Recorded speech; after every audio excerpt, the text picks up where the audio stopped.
Quiero invitar al pastor Esteban que venga aquí. Quiero preguntar cuántos antes de esta semana conocían al pastor Esteban. Pueden levantar sus manos los que ya conocían antes al pastor.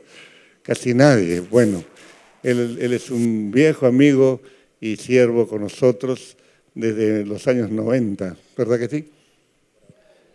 Qué gusto es estar aquí de nuevo. Y como dijo el pastor, desde el martes hemos estado todas las noches hablando de un nuevo modelo de liderazgo.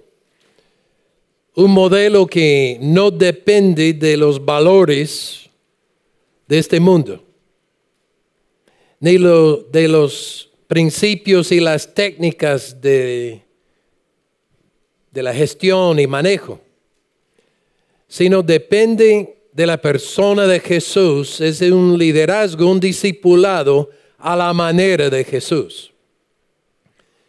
Hemos visto cómo ese liderazgo no domina a los demás, sino sirven a los demás, porque Jesús dijo, el Hijo del Hombre no vino para ser servido, sino para servir y para dar su vida en rescate por muchos. Vimos cómo Él modeló para sus mentoreados, los discípulos, los apóstoles, ese carácter de humildad, carácter de integridad que se necesita en el reino de Dios, sea aquí en la iglesia, o sea en el mundo de trabajo, o sea en la familia.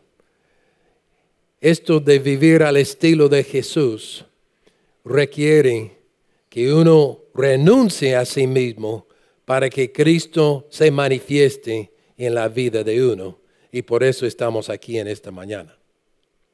Déjeme decir, antes de leer la palabra de Dios, quiero expresar nuestra gratitud a la Iglesia Miraflores por el apoyo a la obra en España. A través de las ofrendas misioneras que vosotros dais aquí a la iglesia,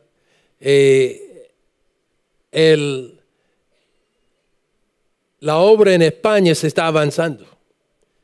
La iglesia aquí en Miraflores ha contribuido para que se compre un centro de capacitación en Alicante, que está en el sur, en la costa de España, la costa mediterránea.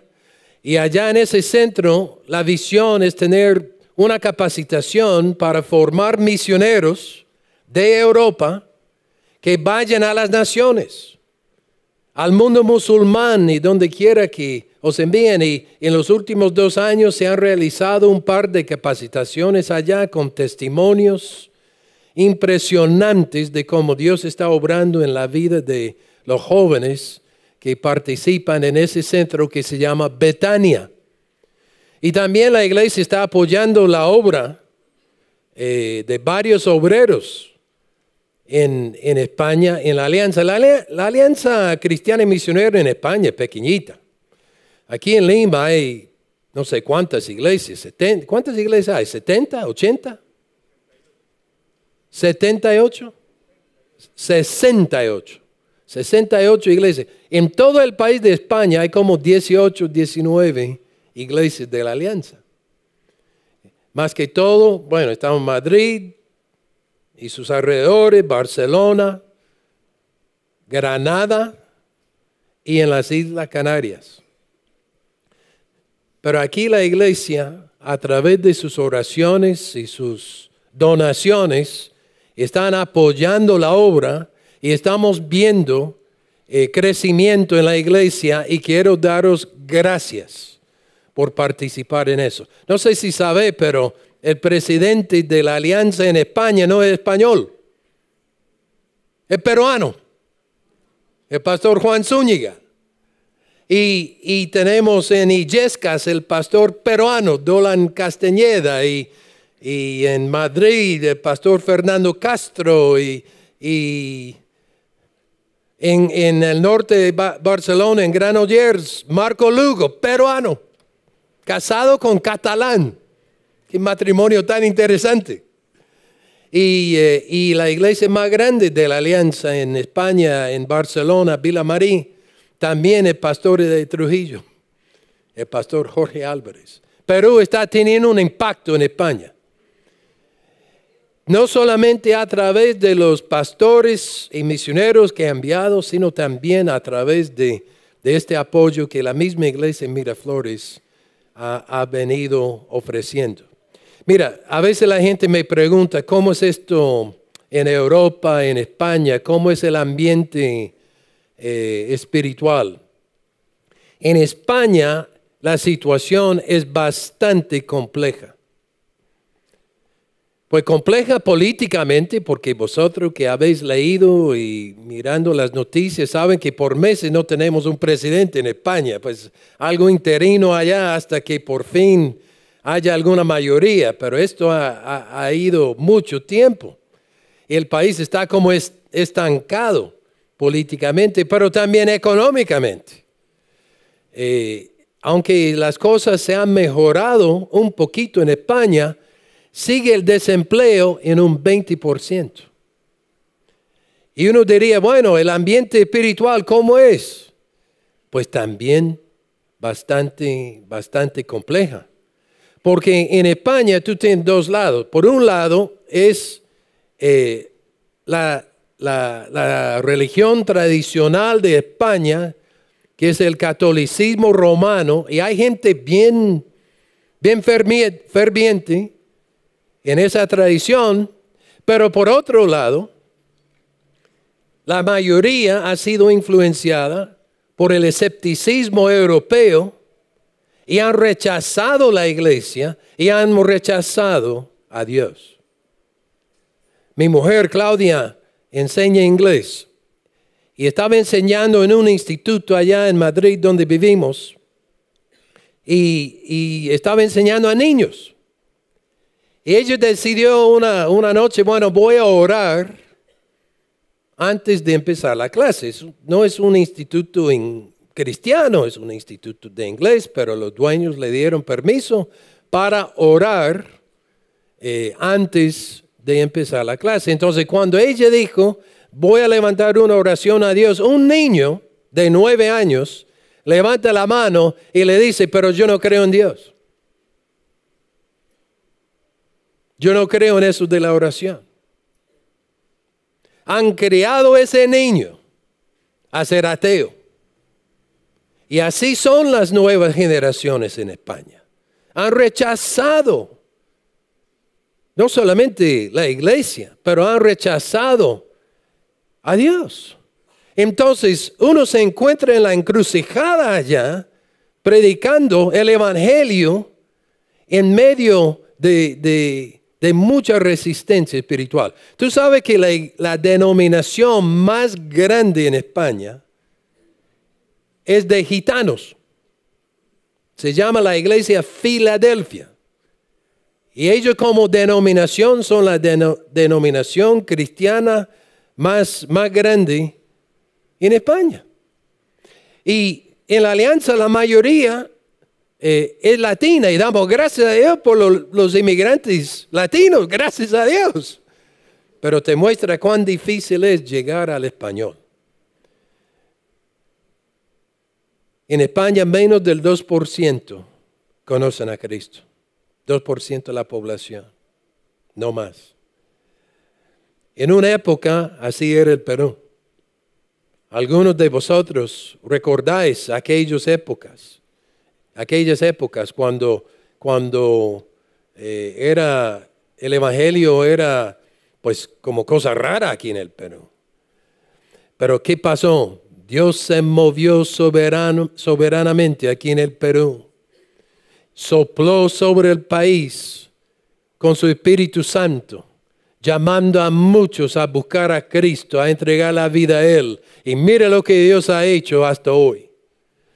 Y yo estoy rogándoos que oréis por España, que en la misma manera que Dios obró y obra aquí en el Perú, que obre en España y en Europa, y que haya avivamiento, que hayan multitudes llegando, corriendo a Cristo Jesús.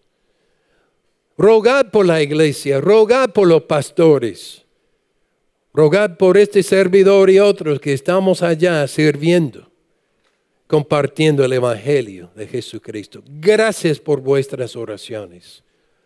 Y gracias por sus donativos, que son tan importantes para la obra. ¿Qué tal si oramos por España? ¿Vale? Vamos a orar. Oh Señor, te doy gracias que eres soberano sobre las naciones, soberano sobre el Perú y América Latina, y soberano sobre España y sobre Europa. Padre, en el nombre de Jesús te pido que soples sobre España,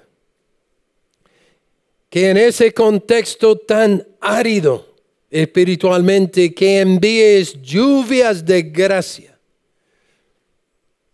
y que vuelvas el corazón del español a ti.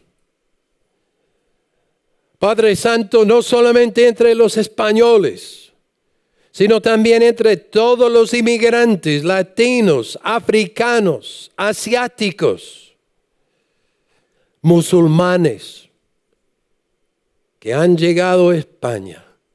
Padre Santo, que la palabra tuya corra, que tu justicia fluya como un río. Señor, que haya espíritu de arrepentimiento y que veamos en España un gran pueblo llegando a Cristo Jesús en fe y alabándote y glorificándote. Padre, bendice a tu iglesia aquí en Miraflores, que está apoyando la obra. Padre, multiplica sus esfuerzos, no solamente en España, sino también en otras regiones y países del mundo.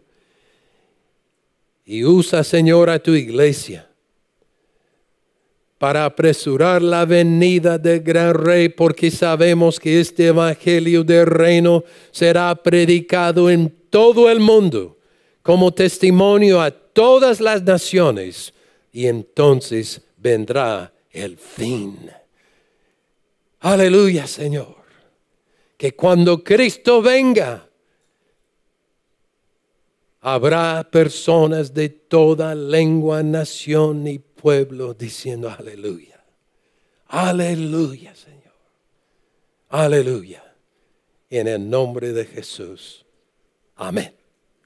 Amén. Gracias a Dios.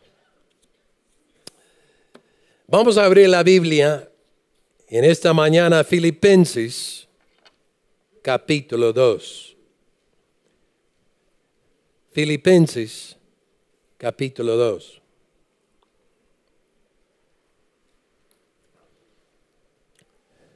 Y queremos hablar de la renuncia a la manera de Jesús.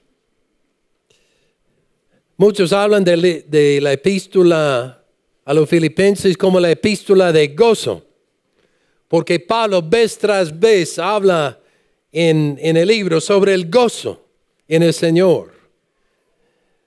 Pero su gozo no era completo, porque había oído que había conflictos en la iglesia de Filipos.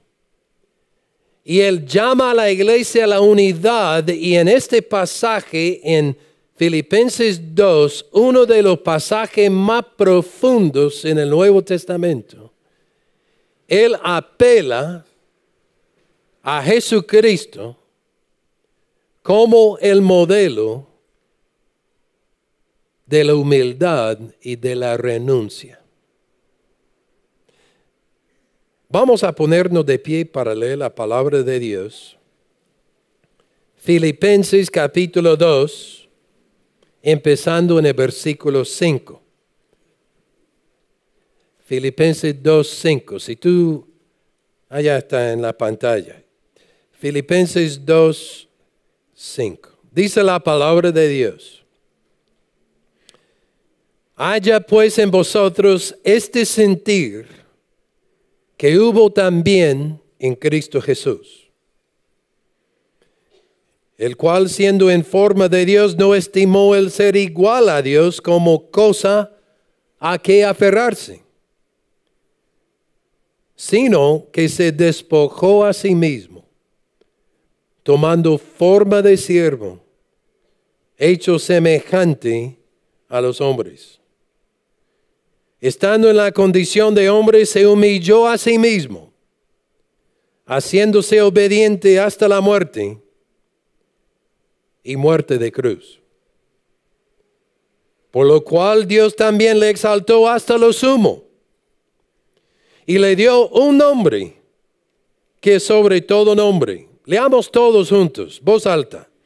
Para que en el nombre de Jesús se doble toda rodilla de los que están en los cielos y en la tierra y debajo de la tierra, y toda lengua confiese que Jesucristo es el Señor, para gloria de Dios Padre. Aleluya, aleluya. Así de pie vamos a orar.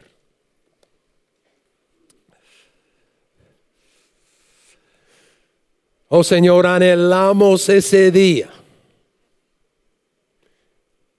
cuando toda lengua confiese que Jesús es el Señor. Y esta mañana aquí en este lugar confesamos: Jesucristo es nuestro Señor. Aleluya. Padre, háblanos por tu Espíritu. Que tu Espíritu Santo fluya aquí en este lugar. Que tu palabra corra a través de este lugar. Oh Señor, llena a tu siervo nuevamente con una doble porción de tu Espíritu Santo.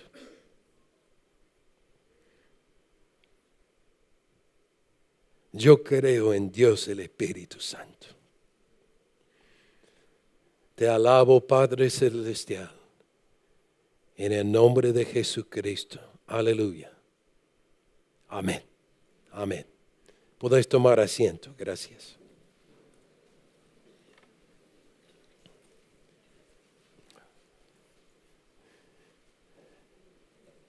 Pablo está apelando a la iglesia que busque la unidad. Y él ve que es necesario la humildad para que haya unidad. Y dice en versículo 5, haya pues en vosotros este sentir, esta actitud que hubo también en Cristo Jesús. Y Cristo manifestó esta actitud de humildad y de renuncia en la encarnación. Porque dice en versículos 6 y 7 que siendo Dios, se despojó. Siendo Dios, se despojó. Versículo 6, el cual siendo en forma de Dios. Ojo, no simplemente una forma general parecida a Dios, no en forma física de Dios, sino la expresión externa de su naturaleza verdadera.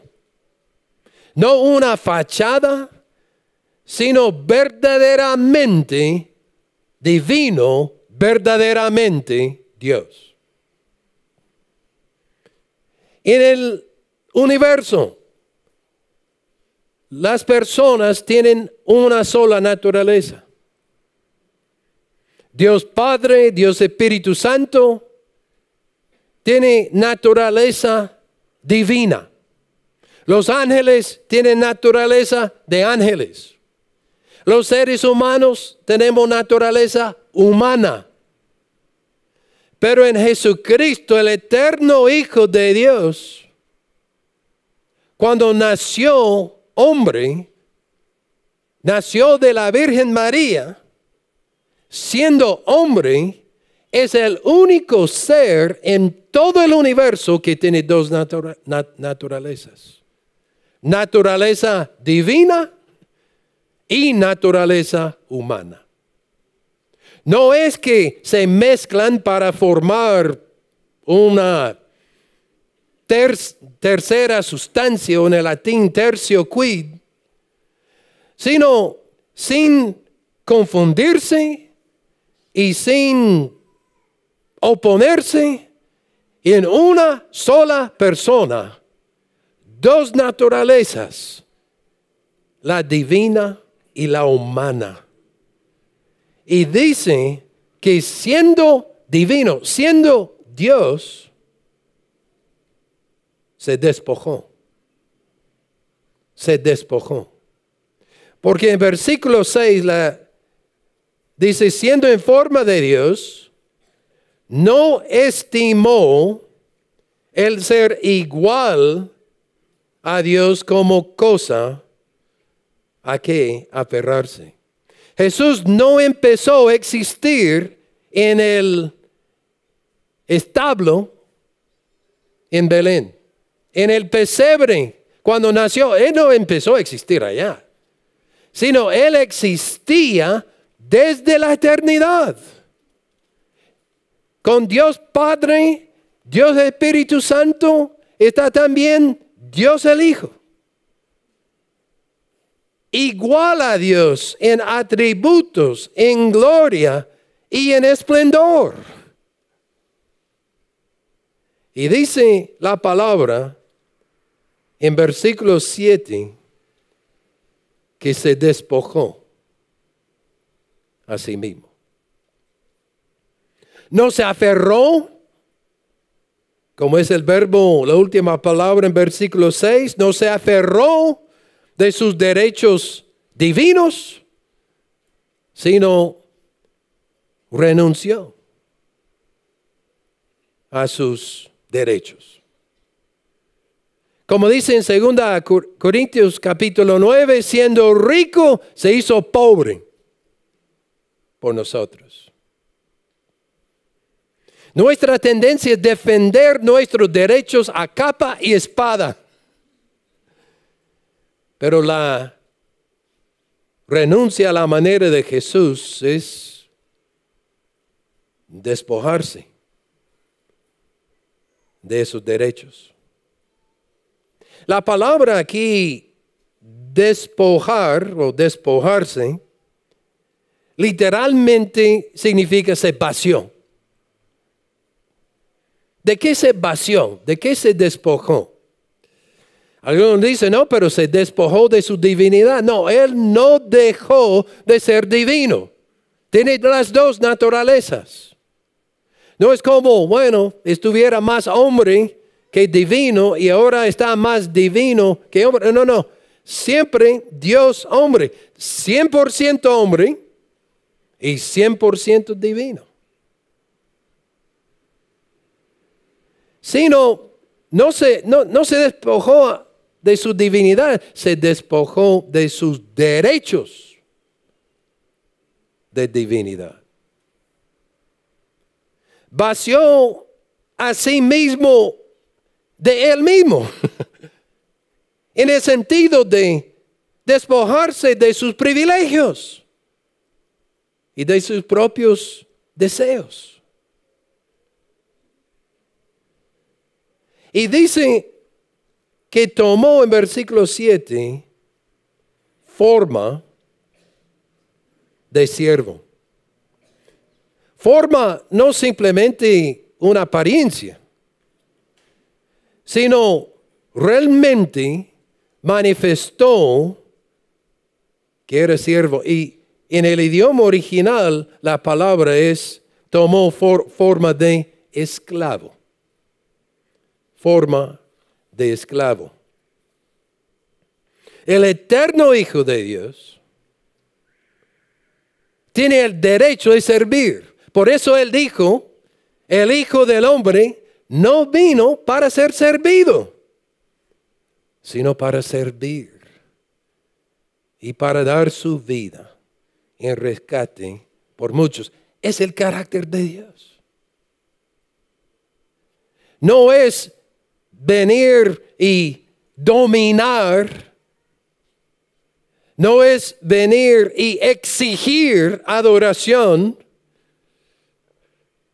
sino un vino en humildad. Alguien ha dicho que Jesucristo es la humildad de Dios encarnada. La humildad de Dios encarnada.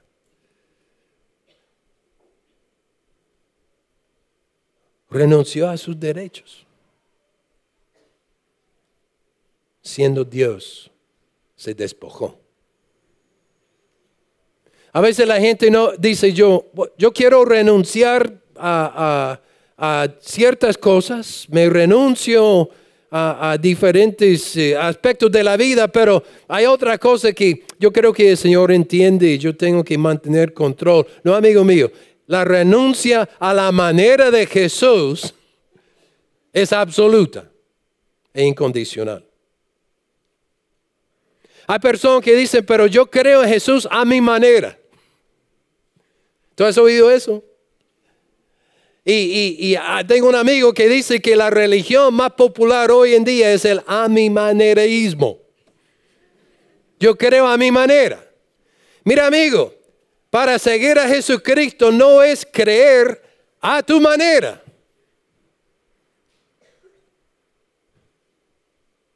Es la renuncia a la manera de Jesús.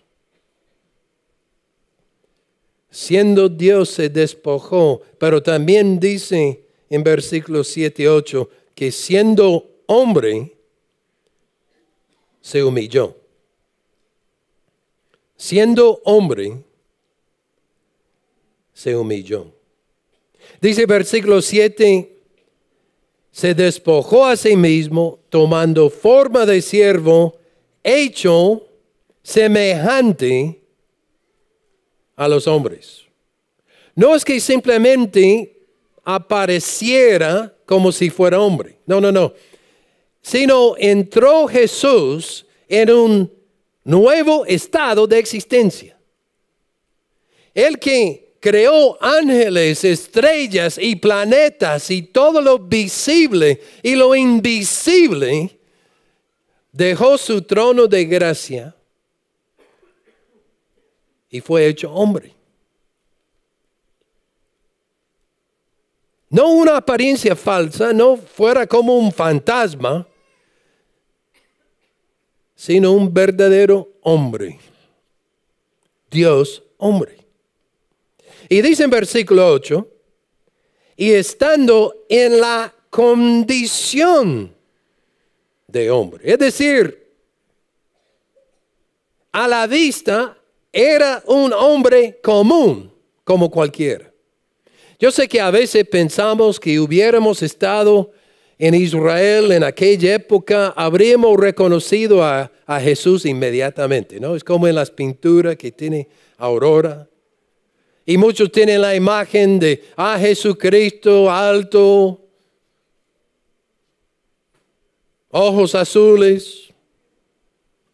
Sí, tenemos esa imagen. Yo te digo que si tú fueras a ver a Jesús en su humanidad, no sería diferente a uno de nosotros. Como cualquiera que está sentado aquí. Te puedes imaginar a Jesús como un peruanito. Así es. Entonces, no, Jesús tiene que tener otra apariencia. No, el mismo profeta Isaías dijo en Isaías 53:2, no hay parecer en él, ni hermosura.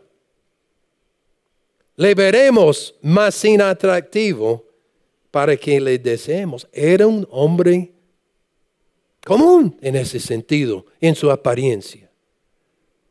Hijo de un carpintero, supongo que tenía callos en las manos por haber trabajado con la madera.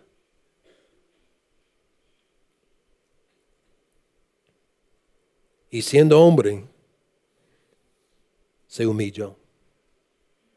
Se humilló en la encarnación cuando siendo Dios se despojó, pero aquí siendo hombre se humilló, no hablando de su encarnación, sino de la redención. Porque dice en el versículo 8,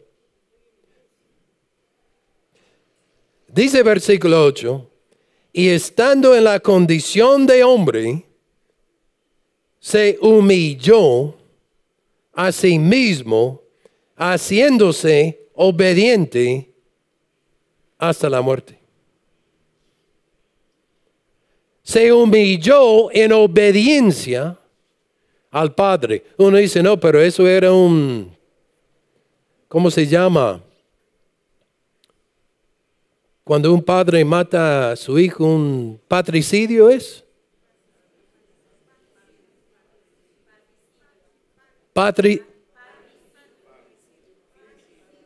Bueno, tiene la idea ya. Y algunos dicen, no, ese padre es abusivo. No, amigo mío, desde la eternidad, Dios Padre, Dios Hijo, Dios Espíritu Santo estaba de acuerdo que el Hijo viniera y diera su vida por ti y por mí. Fue obediente hasta la muerte. Cristo murió no por ningún capricho político de los romanos, ni por las intrigas de los sacerdotes hebreos, ni por ningún accidente de la historia, sino Él se murió conforme a las profecías, por su propia voluntad, según los planes y propósitos de Dios. Y dice versículo 8, que fue obediente, haciéndose obediente hasta la muerte y muerte de cruz. Hoy en día llevamos la cruz a veces como un adorno, ¿no? Yo supongo que hay más de una persona aquí esta mañana que tiene un collar de donde se cuelga una cruz o hay algún pulsar, algo así. Y usamos la cruz a veces como un adorno. Pero en esa época la cruz era el instrumento de muerte más humillante en la historia. No solamente es que clavaran a las personas allá a la cruz, pero antes despojaron a los condenados de su ropa. Estando allá desnudos, delante de todo el público, fueron expuestos a ignominia y oprobio.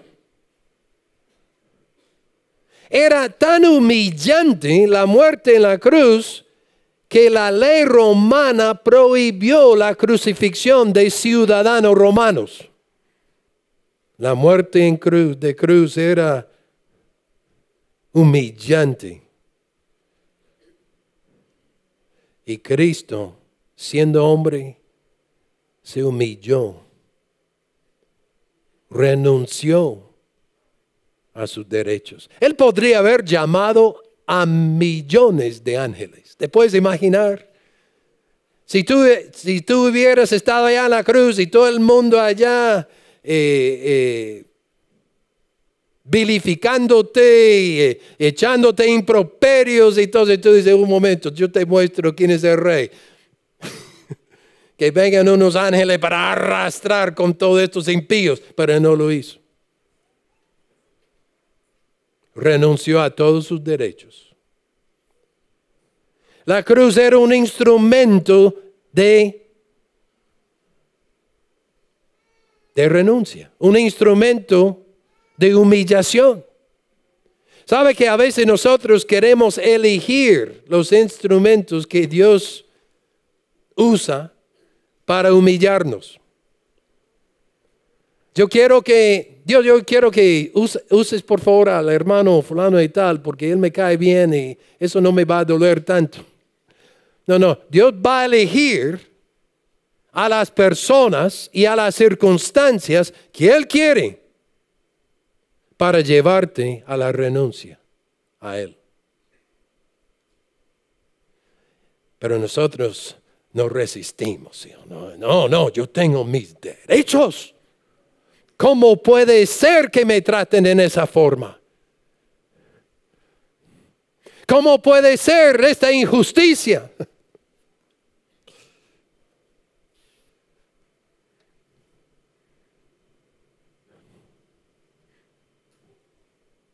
Pero Jesús se despojó a sí mismo, renunció a sus derechos y se humilló. Y lo hizo por ti y por mí. A veces la gente dice, no, la humildad es una característica muy buena. Como dijo el famoso estadounidense de hace 200 años, Benjamin Franklin. Él dijo, el día que yo llegue a ser humilde, me va a dar orgullo. Porque así somos. Pero la humildad no simplemente es una actitud o una emoción. La humildad es una decisión. Es una decisión no solamente de tratar a los demás como superior a uno mismo, sino también en la decisión de renunciar a todo derecho de dirigir mi vida para que Cristo reine en todo. Dije esta semana que muchos llegan y preguntándome, ¿qué hay que hacer qué tengo que hacer para seguir a Cristo? Yo digo, pues fácil, muérete. No es tan complicado. ¿Por qué digo eso? Porque Jesús mismo dijo, si alguno quiere venir en pos de mí, niéguese a sí mismo. Tome su cruz y sígame. No es que uno cometa suicidio, por favor. Pero estamos hablando de esa renuncia a dirigir nuestra vida para someterla al señorío de Jesucristo. A veces la gente dice, no, yo quiero que Cristo sea Señor de esta parte de mi vida, pero no de aquella parte. Esa partecita es para mí. O dicen, bueno, el Señor es Señor sobre mi vida los domingos, pero de lunes al sábado, pues yo estoy dirigiendo mi vida lo mejor que pueda. No. Otro dice, no, el Señor yo quiero que sea Señor de la sala de mi casa, pero no de la habitación de mi casa. Un momento. Si Jesús no es Señor de toda tu vida, Él no es Señor de nada en tu vida.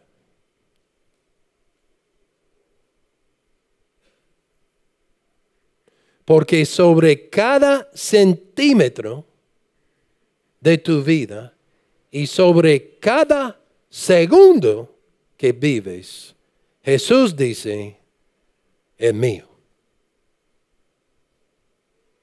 Es mío. Tú dices, no, yo vengo aquí a la iglesia, estoy en el culto y Jesús es Señor aquí en el culto, pero mañana domingo yo voy a trabajo, yo tengo que dejar a Jesús atrás en el templo. No, amigo mío. Jesús nos llama a renunciar al derecho de dirigir nuestras propias vidas para someternos totalmente, día tras día y momento tras momento, al señorío de Jesucristo. Y a veces la gente dice, bueno, si yo me entrego a Cristo, si yo sigo a Cristo en esa forma, ¿va a arreglar mis problemas? Yo no sé si va a arreglar tus problemas. No, la verdad es que no te puedo decir. A veces la gente dice, vengo a Cristo para que me sane el matrimonio. No sé si sana tu matrimonio.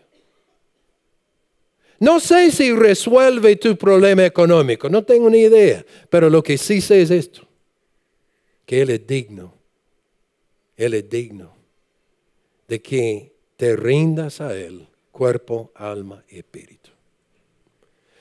Porque cuando Él se sometió a la voluntad del Padre y se despojó a sí mismo y se humilló en la cruz, dice la Biblia aquí en Filipenses 2 que Dios le dio el nombre que es sobre todo nombre. Para que al nombre de Jesús cada rodilla se doble y cada lengua confiese que Jesús es el Señor. El día viene, hermano mío, cuando Jesús venga en gloria y vendrá para salvar su pueblo y para poner las cosas en orden. Y ese día, quiéralo o no, cada lengua confesará que Jesucristo es el Señor. ¿Qué confiesas tú hoy? Porque a veces la gente dice, no, yo quiero que Cristo sea mi copiloto. Él no vino para ser tu copiloto, sino tu piloto y tu avión. Uno dice, yo quiero que el Señor sea mi ayuda. Él no vino para ser tu ayuda solamente. Él vino para ser tu Señor y tu Salvador. Y a veces hay personas que han empezado entregando su vida a Cristo y siguen en la vida cristiana y durante el tiempo pierden su pasión.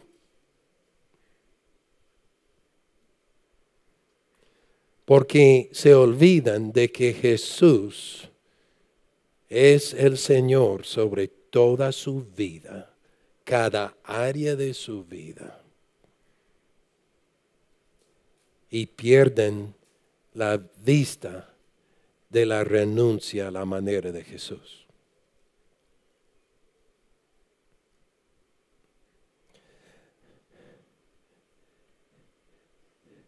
En esta mañana el Señor no te llama a una renuncia parcial, ni a una renuncia condicional. Si tú me haces esto, no. Es una renuncia incondicional al señorío de Jesucristo. Es la renuncia a la manera de Jesús. Vamos a orar.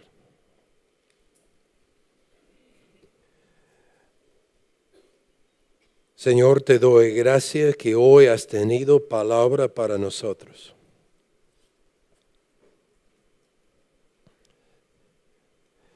Y tu palabra como espada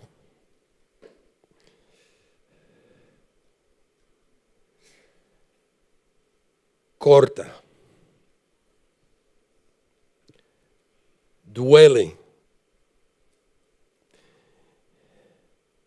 y a la vez nos llama al arrepentimiento y la fe en Jesús.